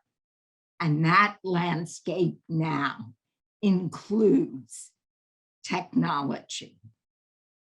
How do we adapt? How do we ensure that the outcomes we most value, the reduction of suffering, comes about? I would suggest that just as we have advanced in research and communication in decision-making, so too must we look at the actual on-the-ground conversations in real time in telemedicine. The researcher needs to observe and to compare. What are the elements that we see in telemedicine, and how do they compare with our experience in face-to-face? I think when we do this work at the bedrock of how we speak to one another, regardless of the medium, will take us to where we need to go in developing evidence-based guidance and training in this difficult and sometimes very choppy waters. Thank you. Thank you, Mayra. Thank you very, very much for your presentation.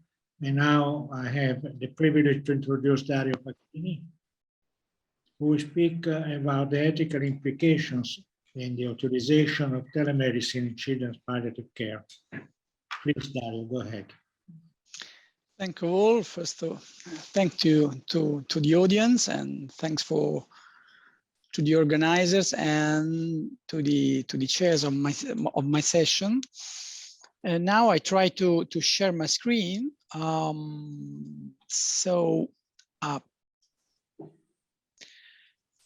don't know if, okay, yes. I think you have to click something. Okay. Yes. Can you see? We see it now, yes. Yes. Can you see? Okay. Well, of course, in 10 minutes, it's really difficult to address all the matters. So the maximum of my task is to list possible issues to reflect, but announcing that the research on ethical issues in telemedicine, ethical issues, telemedicine, palliative care, and pediatrics is at the beginning. Dario, could you put it into presenter mode or into presentation? Right now, we're just seeing all your slides. Okay. Do we have the technical assistant that could help? So, friends. Okay, Justin, can you please go on presenting what you were talking about? Yes, you bet. Thank you. So, friends, one thing that I think is so important for us as we contemplate the use of technology, and I think we've done a very good job of discussing the impact of technology on our patient interactions, but I wonder if we have done a good enough job discussing the impact of technology on us, because this is a major issue. And I'd like to very briefly present a finding from a study that we did. And what we found is the impact of telemedicine, the impact of COVID-19 and the work that we're doing is very difficult for us. That the pandemic has been hard on our providers, and that's changed the way that we interact, not only with our patients and families, but with each other. That impact of how we round on patients, of how we interact with the multidisciplinary team has changed all of it. And it's become very difficult for us to even figure out how to navigate this space. Communication in all forms has changed that which is technology-based. And those of us that are fairly tactile or tangible, which is many of us in palliative care, this has been very difficult. I wish nothing more than to all be together in Rome, to go for a delicious smoked artichoke after this all together and have a nice spot of tea or some delicious cappuccino. But we can't do that right now. And so it's been so heavy on all of us. And I think one of the things, and Myra, you so beautifully pointed this out, the impact of that on that patient and caregiver relationship, but we haven't yet described that impact on us. And one of the things that was hardest for us here at St. Jude is how the visitation policy changed. So for our precious patients who are dying and our precious patients who are approaching end of life, so many times they had to do that with maybe one parent, maybe both parents, but no siblings, no grandparents. I mean, this was so difficult. We've come so far, thank goodness. But at the beginning, it was so overwhelming to think that these kids and these families could not be together. And then I just want to point out something else. If you think about your own experience, probably you recognize that you are doing pediatric palliative care because you are in tune with other people's suffering. Well, right now there is so much weight. The weight of this world, the weight of the impact of the global pandemic. I remember when Italy was going through its tremendous numbers of death, and those were growing. And I remember back early in the pandemic, as those numbers were going up, I sat outside on my step and I just wept. All I could do was cry. And the weight of that on all of us. And what I just want to say out loud is I worry that many of us are getting very burned out, and that we're really starting to struggle. And what I want to encourage you to do is that one thing I think we can control is, in the middle of this, we can continue to recognize the strength that we have, the strength that we gain from our patients and families, and that we gain by leaning in. And I referenced Jessica. She's a patient I recently cared for. And in leaning into her suffering, I found joy. I was able to find that that is my calling. That is what I'm supposed to be doing. And by each of these patient encounters, I think we can also begin to address some of these issues related to burnout, etc. But we must be self-aware also. We must recognize the limitations of this technology and the impact of this technology on all of us. And we have to also do the very best we can in the middle of this tremendously difficult, and as Myra just mentioned, choppy waters. And I think we have to be patient with ourselves, patient with other care providers, and really work to make sure that our cup is as full as possible, because the same struggles we're going through, these families have so much more as they're dealing with these really, really difficult issues and really difficult illnesses. So I'm going to stop sharing now and just want to encourage you to take care of yourself as you take care of these precious kids. And then I wanted to see if we have, if we're ready to have Dario back at this time. Okay, I hope that technical problem are solved. So very, very briefly, very, very briefly, and I apologize for this problem. My brief speech will focus on 3 points. First of all, a premise. Secondly, the relationship between ethics, bioethics, and technique from, let me say, philosophical point of view. And thirdly, a brief list of possible issues from ethical point of view. About the first point, the premise, we are in a Middle Earth, just using Lord of the Rings picture. Biomedicine and healthcare are very complex at the moment. Within biomedicine and within healthcare, within national health systems, we have many stakeholders, frequently not only dialoguing, but sometimes conflicting. But more and more, we are in the era, at the beginning of the digital era. So health technologies, digital health, telemedicine, big data, and so on. We could conclude that we are in Alice in Wonderland world. Probably not. Probably not. Even if we have to avoid two extremes.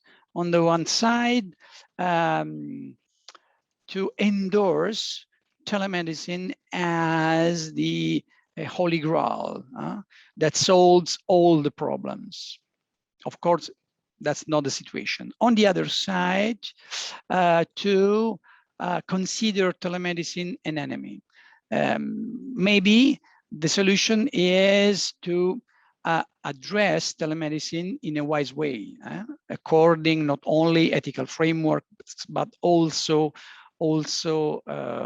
standards and regulations that we have on the matter. About the second point, the relationship between technique, technology, and ethics, Ancionas reflected on this, affirming that the technique, and if you want, whatever technology, is an exercise of human power. And for this reason is a form of action. And you know that every human action is is subjected to a moral examination.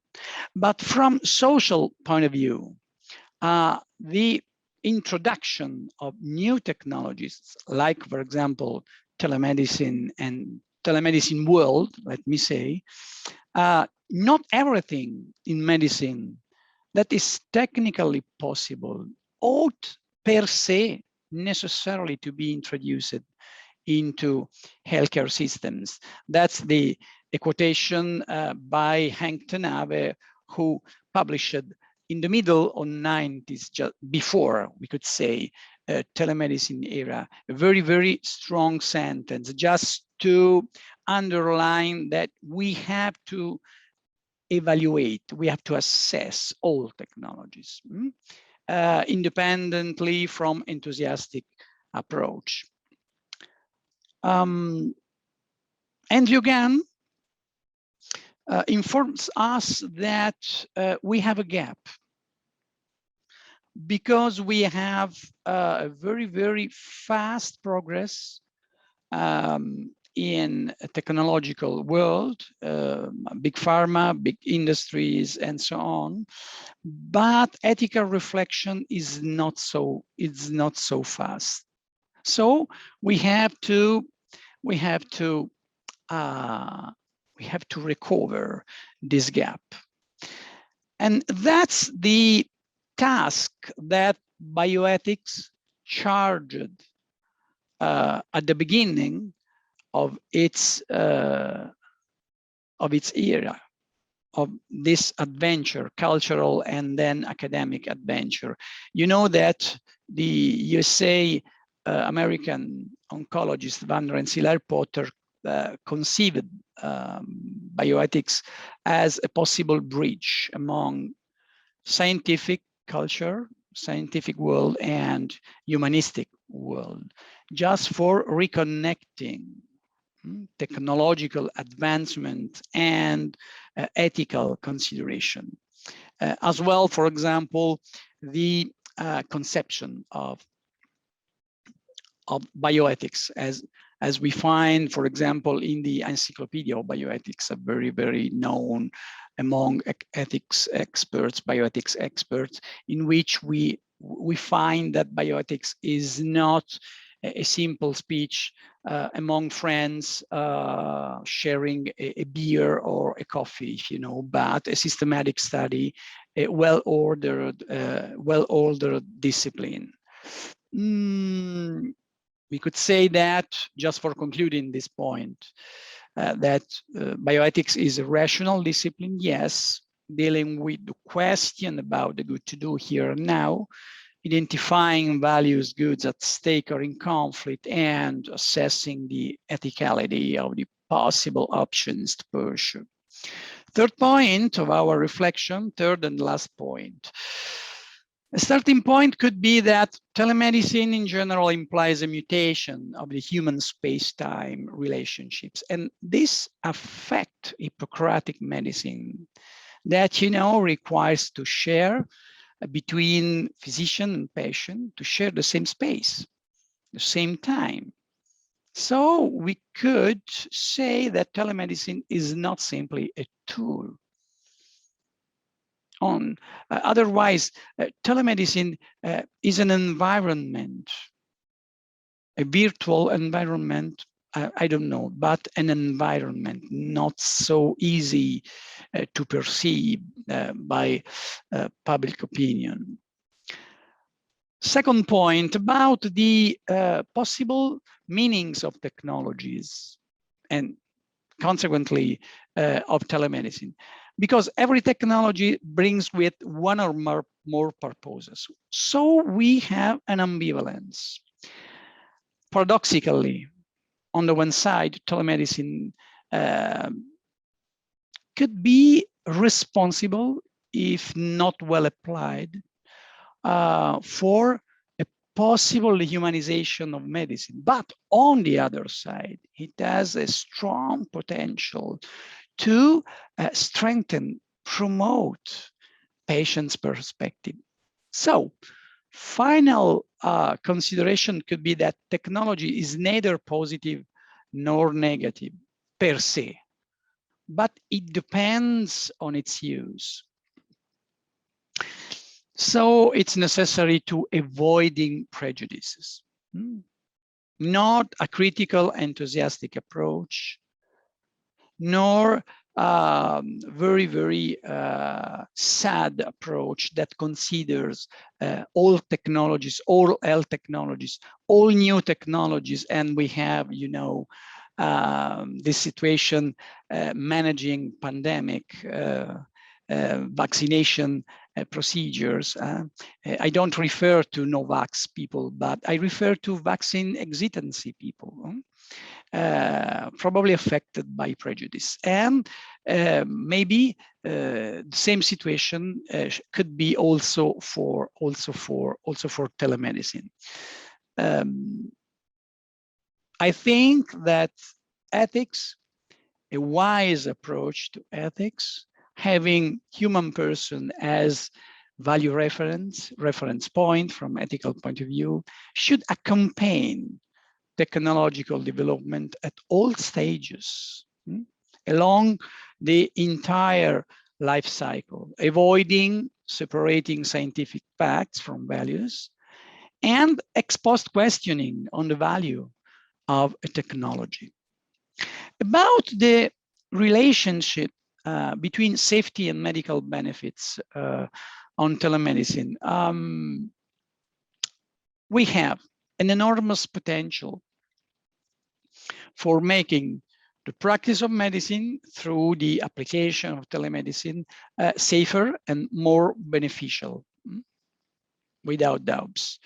On the other side, we have to consider and overcome possibly barriers, for example, infrastructures, regarding the possible situation according to which telemedicine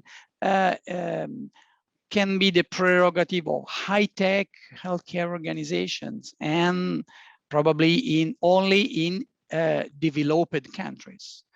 While we know we have many people in developing countries or middle-income countries. Another barrier is represented by digital literacy. Another consideration about safety and medical benefit relationship regards the EU regulation for medical device edited in 2017. At the end of the debate on this, we have two requirements, two needs to fulfill. On the one side, the need for a risk management system for all medical product life cycle. On the other side, the need for carrying out a clinical evaluation to determine the real benefit of a telemedicine tool.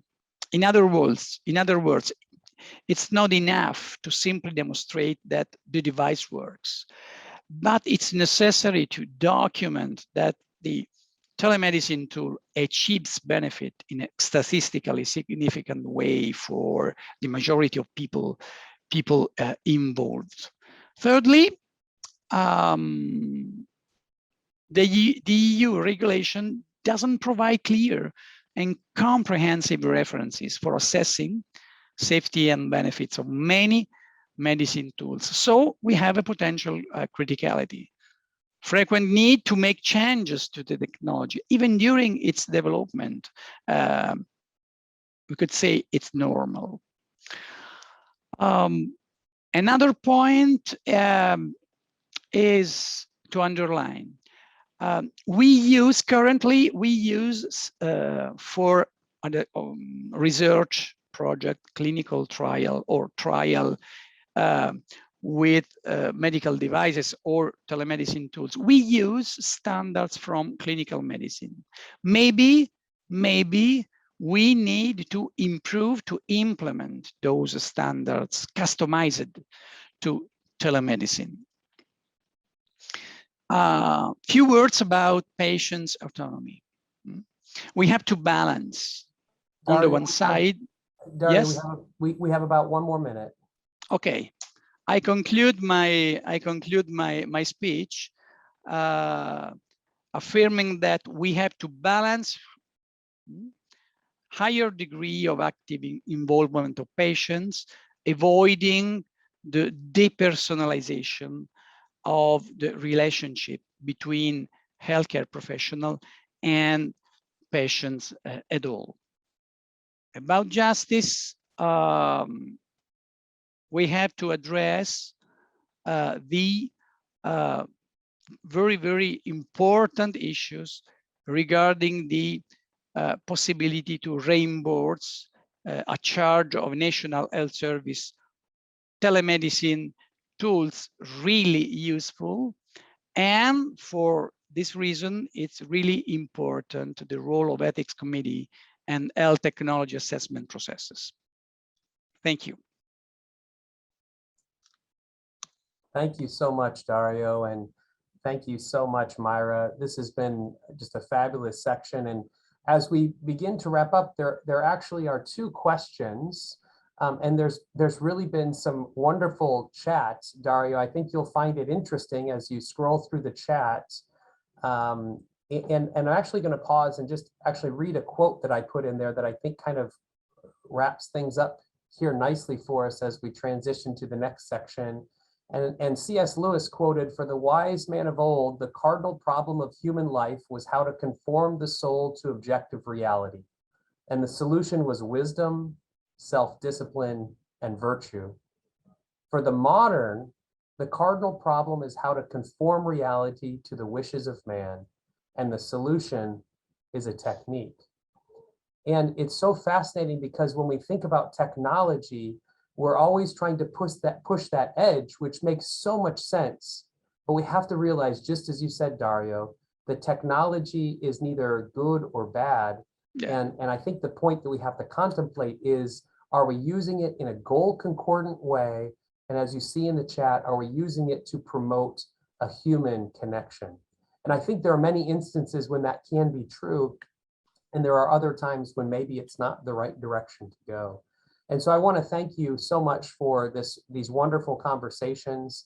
And you actually answered one of the other questions in the chat, which was about justice, the issue of justice and telemedicine. And will this be kind of only for those communities and healthcare areas that have the finances for it? And I think this is something we have to wrestle with. But I think this is also something that Joan Marston addressed early on, which is through WhatsApp and other things that are certainly technology-based, but more prevalent. There are ways to support patients and families that can be very effective. So with this, I want to turn things back over to, well, I first want to say thank you to Marcello for co-moderating with me. And I want to turn things back over to Franca and Sylvia. Thank you so much. Thank you, Justin. Thank you, Marcella. And the time is over. And now I would like sincerely thank all the guest moderators, the speakers, the Maruzza Foundation, and the Pontifical Academy for Life for giving us this opportunity. Thank you very much. Many thanks to all of you who have been with us. I hope you found this webinar useful, interesting, and enjoyed too. And I think that is only the beginning of the new opportunities for meeting, for sharing, for discussion. So, one last thing. Before we close, I would like to ask you to dedicate 2 minutes to the brief survey that will appear on your screen. Marco, okay. This will help us to improve and plan events in the future. Thank you for sharing this project with us. So, I hope to see you all in Rome in May 2022 for the 5th Maruzza Congress on Pediatric Palliative Care. I hope you stay safe, stay happy, and stay healthy. Arrivederci a Roma. Thank you, Franca. Goodbye. Thank you, Hannah. Thank you. Thank you, Myra. Thank Thank you. you, Dario. Thank you very much. Bye Thank you. all. Bye. Bye. Ciao. Bye. Thank you. Have a good Bye-bye. day. Thank you, everybody. Goodbye. Thank Ciao. you. Bye.